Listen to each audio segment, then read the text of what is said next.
മിക്ക ആളുകളും അവരുടെ ജീവിതത്തിലുണ്ടായിട്ടുള്ള ഒരു തരം വ്യക്തിത്വ നാശങ്ങൾ, അല്ലെങ്കിൽ അവരുടെ വ്യക്തിത്വത്തിലുണ്ടായ പല പ്രശ്നങ്ങൾ, കോൺഫിഡൻസ് ഇല്ല, ഉൾവലിഞ്ഞു പോയി, ഇങ്ങനെയുള്ള കുറേ പ്രശ്നങ്ങൾ പറഞ്ഞുകൊണ്ട് വരുന്ന ആളുകളുടെ ഇടയിൽ കാരണം അന്വേഷിച്ച് പോകുമ്പോൾ ആദ്യം അവർ പറയുന്നൊരു കാര്യം, എനിക്കൊരു നല്ലൊരു ചൈൽഡ്ഹുഡ് ഉണ്ടായിരുന്നില്ല, എൻ്റെ അച്ഛനും അമ്മ എന്നെ വളർത്തിയത് ശരിയായില്ല എന്ന് പറയും.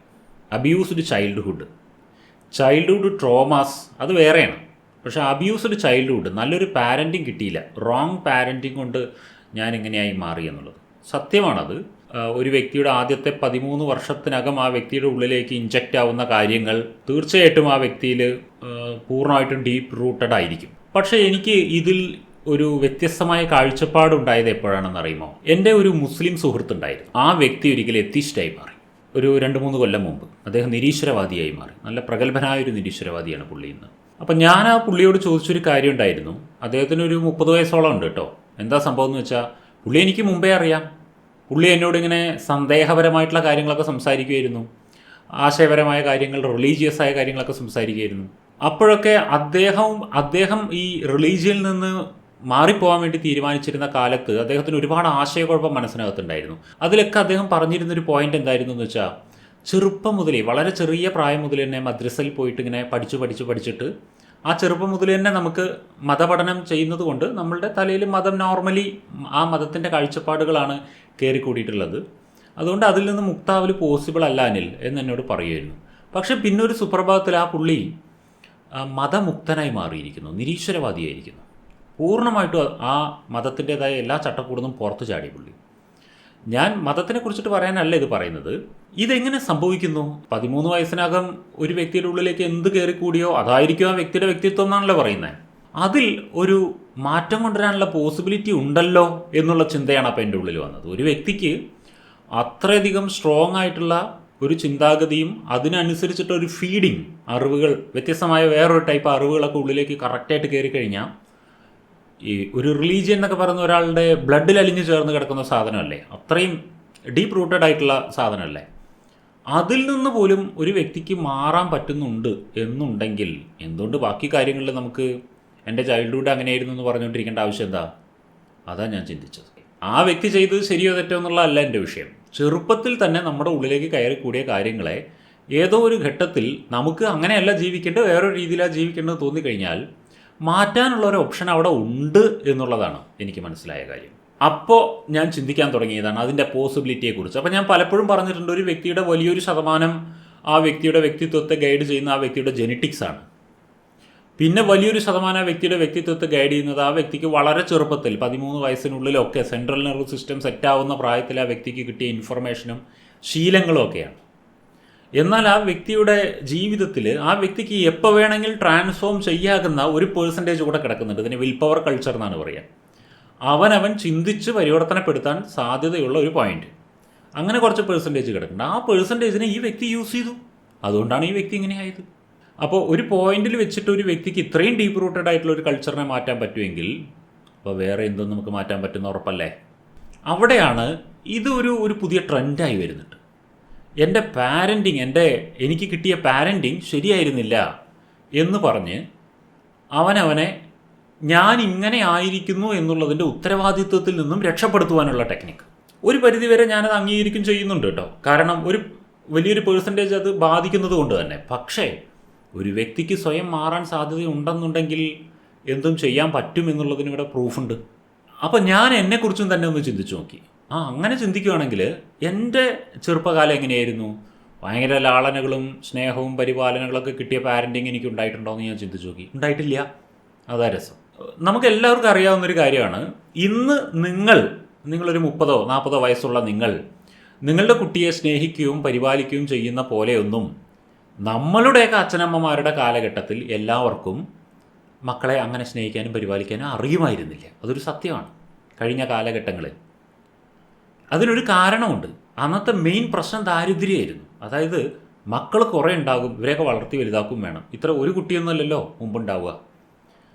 ഇവരെയൊക്കെ ഭക്ഷണം കഴിക്കാൻ കൊടുക്കണ്ടേ, ഇവർക്ക് വിദ്യാഭ്യാസമൊക്കെ കൊടുക്കണ്ടേ. ഇതിനു വേണ്ടി ഈ അച്ഛനമ്മമാർ നെട്ടോട്ടത്തിലായിരിക്കും. ദരിദ്ര രാജ്യമായിരുന്നു എന്ന് വെച്ചാൽ അത്ര സമ്പത്തൊന്നും ഇല്ലായിരുന്നു എല്ലാവരുടെയും കയ്യിൽ. എൻ്റെയൊക്കെ അച്ഛനും അമ്മയൊക്കെ പട്ടിണി കിടന്ന കാലഘട്ടത്തിൻ്റെ കഥകൾ പോലും പറഞ്ഞിട്ടുണ്ട്, എൻ്റെയൊക്കെ വളരെ ചെറുപ്പത്തിൽ.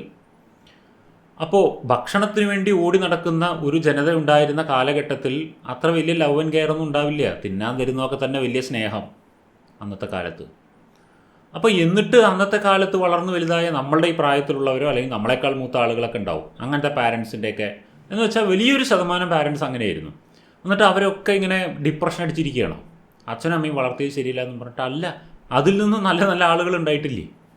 അപ്പോൾ ഇതൊരു ഒഴിവ് കഴിവായി മാറിക്കൊണ്ടിരിക്കുന്നുണ്ട് എന്നുള്ളത് എനിക്ക് മനസ്സിലായി.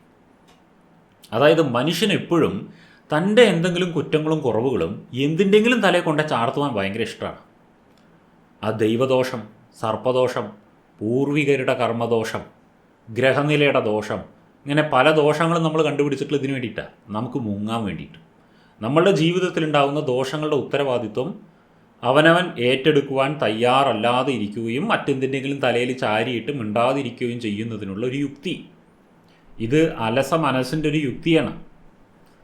ഇത് ശരിക്കും നമ്മളൊന്ന് ചിന്തിക്കണം. അപ്പോൾ നമ്മൾ ഈ പാരൻറ്റിങ് എന്ന് പറയുന്ന കാര്യത്തെ കുറ്റം പറഞ്ഞുകൊണ്ട് എൻ്റെ ചെറുപ്പകാലം കേടുവന്നു പോയി അതുകൊണ്ട് ഞാൻ ഇങ്ങനെയായി എന്നൊന്നും പറഞ്ഞുകൊണ്ട് ആരും ഇരിക്കേണ്ട. ചിന്തിച്ചു കഴിഞ്ഞാൽ നമുക്ക് സൊല്യൂഷൻ ഉണ്ടാക്കാൻ പറ്റും. അതാണ് ഈ പറയുന്നതിൻ്റെ അർത്ഥം. ഇതിനെയാണ് നമ്മൾ ഈ മനഃശാസ്ത്രത്തിൽ റീപാരൻറ്റിങ് അല്ലെങ്കിൽ സെൽഫ് പാരൻറ്റിങ് എന്ന് പറയുന്നത്. അതെന്താണ്? ഒരു ഘട്ടത്തിൽ നിങ്ങൾ വളരെ ചെറുതായിരുന്നു, അതായത് നിങ്ങളുടെ ചെറുപ്പകാലത്തിൽ നിങ്ങൾക്ക് സ്വന്തമായി ലോജിക്സ് ഇല്ല, സ്വന്തമായ ബുദ്ധിയില്ല, ബോധമില്ല. അങ്ങനെ ഒരു കാലഘട്ടത്തിൽ നിങ്ങൾ ആദ്യം ആരുടെ പ്രവൃത്തികളും ചേഷ്ടകളും രീതികളുമാണോ കണ്ടുപഠിച്ചത്, അതാണ് ലോകത്തിൽ മനുഷ്യൻ ജീവിക്കേണ്ട രീതി എന്നാണ് മനസ്സിലാക്കി വെച്ചിട്ടുണ്ടാവുക. അപ്പോൾ നിങ്ങളുടെ അച്ഛനും അമ്മയും ചുറ്റുമുള്ള വളരെ കുറച്ച് ക്ലോസ് ആയിട്ടുള്ള വളരെ കുറച്ച് ആളുകളും എന്താണോ ബിഹേവ് ചെയ്തിരുന്നത്, എന്ത് രീതിയാണോ അവരവലംബിച്ചിരുന്നത്, അതിനെ നിങ്ങൾ തൊണ്ട തൊടാതെ വിഴുങ്ങിയിട്ടുണ്ടാവും. എന്നാൽ വളർന്നു വന്ന ഘട്ടത്തിൽ എവിടെയൊക്കെയോ കുറച്ച് സ്വന്തം ബോധവും ബുദ്ധിയും അറിവുകളും കാലം മാറുന്നതിനനുസരിച്ചിട്ടുള്ള ചിന്താഗതികളൊക്കെ ഇങ്ങനെ ഒന്ന് മാറിയപ്പോൾ ഒരു 10-20 വയസ്സൊക്കെ ആകുമ്പോഴേക്കും ആ വ്യക്തി അതിൽ നിന്നും കുറേ കാര്യങ്ങളെ ചൂസ് ചെയ്തിട്ട്, അതേപോലെയല്ല എന്നാൽ അതിൽ നിന്നും കുറേ കാര്യങ്ങളെ ചൂസ് ചെയ്തിട്ട് അതിൽ നിന്ന് തനിക്ക് വേണ്ട ഒരു പാറ്റേൺ ഉണ്ടാക്കിയെടുത്തിട്ടുണ്ടാവും. സ്വഭാവ രീതികളുടെയൊക്കെ ഒരു പാറ്റേൺ ഉണ്ടാക്കിയെടുത്തിട്ടുണ്ടാവും. ഈ പാറ്റേണിലാണ് ആ വ്യക്തി പോവുക. എനിവേ ആ പാറ്റേണിൻ്റെ ഫൗണ്ടേഷൻ എന്ന് പറയുന്നത് ആ വ്യക്തിയുടെ ചെറുപ്പകാലത്തിൽ ആ വ്യക്തിക്ക് കിട്ടിയ ഇൻഫർമേഷനും ലോഡിങ്സുമാണ്. അത് ഉറപ്പുള്ള കാര്യമാണ്. എന്നാൽ ഏതൊരു ഘട്ടത്തിലാണോ ഒരു വ്യക്തിക്ക് മനസ്സിലാകുന്നത് ഇങ്ങനെയുള്ള ഇൻഫർമേഷൻ കാരണം, ഇങ്ങനെയുള്ള പാരൻറ്റിങ് പ്രോബ്ലംസ് കാരണം എനിക്ക് ചില പ്രശ്നങ്ങളുണ്ട്, സത്യം പറഞ്ഞ് ഇങ്ങനെ പോയാൽ ശരിയാവില്ല എന്നൊരു വ്യക്തി മനസ്സിലാവുന്നത്, അപ്പോൾ ആ വ്യക്തി ഒരു റീപാരൻറ്റിങ്ങിന് തയ്യാറാകണം, അല്ലെങ്കിൽ സെൽഫ് പാരൻറ്റിങ്ങിന് തയ്യാറാകണം. ഇതെങ്ങനെയാണ് നമ്മൾ സെൽഫ് പാരൻറ്റിങ് ചെയ്യുക? Very simple. ഇതിനെ ഈസി ആയിട്ട് എങ്ങനെ പറഞ്ഞു തരാമെന്നറിയോ? നിങ്ങളിപ്പോൾ ചിലപ്പോൾ ഒരു പാരൻ്റ് ആയിരിക്കും, നിങ്ങളിൽ പലരും ഇപ്പോൾ ഒരു പാരൻ്റ് ആയിരിക്കും, ഒരു കുട്ടിയുടെ അമ്മയോ അച്ഛനോ ആയിരിക്കും. അപ്പോൾ നിങ്ങളുടെ കുട്ടിയുടെ ഒരു കോൺഫിഡൻസ് ഇല്ലായ്മ, അല്ലെങ്കിൽ നിങ്ങളുടെ കുട്ടിയുടെ ഒരു മെൻ്റൽ ഡിപ്രഷൻ, ഇതൊക്കെ നിങ്ങൾക്ക് ഹാൻഡിൽ ചെയ്യണം. നിങ്ങളുടെ കുട്ടിയുടെ പേടി, നിങ്ങളുടെ കുട്ടിയുടെ സ്വഭാവ ദൂഷ്യങ്ങൾ, ഇത് നിങ്ങൾക്ക് ഹാൻഡിൽ ചെയ്യണമെന്ന് വിചാരിച്ചോളൂ. ഇത് നിങ്ങൾ ഹാൻഡിൽ ചെയ്യാൻ വേണ്ടി എന്ത് മെത്തേഡാണ് ഉപയോഗിക്കുക? ഈ മെത്തേഡ് നിങ്ങളോട് തന്നെ ഉപയോഗിക്കുക എന്നുള്ളതാണ്. നിങ്ങൾ നിങ്ങളുടെ കുട്ടിയെ പറഞ്ഞ് മനസ്സിലാക്കി കൊടുക്കുകയും കുട്ടിയെ സ്നേഹിക്കുകയും കുട്ടിയെ പാലിക്കുകയും കുട്ടിയെ രക്ഷിക്കുകയും സംരക്ഷിക്കുകയും ഒക്കെ ചെയ്യുന്നത് പോലെ നിങ്ങളെ തന്നെ രക്ഷിക്കുക. നിങ്ങൾ തന്നെ ഒരു കുട്ടിയായി മാറുക, നിങ്ങൾ തന്നെ നിങ്ങളുടെ പാരൻറ്റുമായി മാറുക, നിങ്ങൾ രണ്ടായി മാറുക. എന്നിട്ട് ഒരു സൈഡിലുള്ള നിങ്ങൾ, പക്വതയുള്ള നിങ്ങൾ, മറ്റൊരു സൈഡിലുള്ള നിങ്ങൾ, ആ കുട്ടിയായിരിക്കുന്ന നിങ്ങൾ. എന്നിട്ട് നിങ്ങൾക്ക് എന്ത് ബിലീഫ് സിസ്റ്റംസ് ആണോ റീലോഡ് ചെയ്യേണ്ടത് അത് നിങ്ങളെ പറഞ്ഞ് പഠിപ്പിക്കുക. അതിന് ധാരാളം എഡ്യൂക്കേഷൻ എടുക്കണം, ധാരാളം അനുഭവങ്ങളിലൂടെ കടന്നു പോകണം, പ്രാക്ടീസുകളിലൂടെ കടന്നു പോകണം. ഇങ്ങനെയൊക്കെ ചെയ്തു കഴിഞ്ഞാൽ നമ്മൾക്ക് നമ്മളെ തന്നെ റീപാരൻറ്റിങ് ചെയ്യാൻ പറ്റും, നമുക്ക് നമ്മളെ തന്നെ റീ എഡ്യൂക്കേറ്റ് ചെയ്യാൻ പറ്റും, റീട്രെയിനിങ് ചെയ്യാൻ പറ്റും.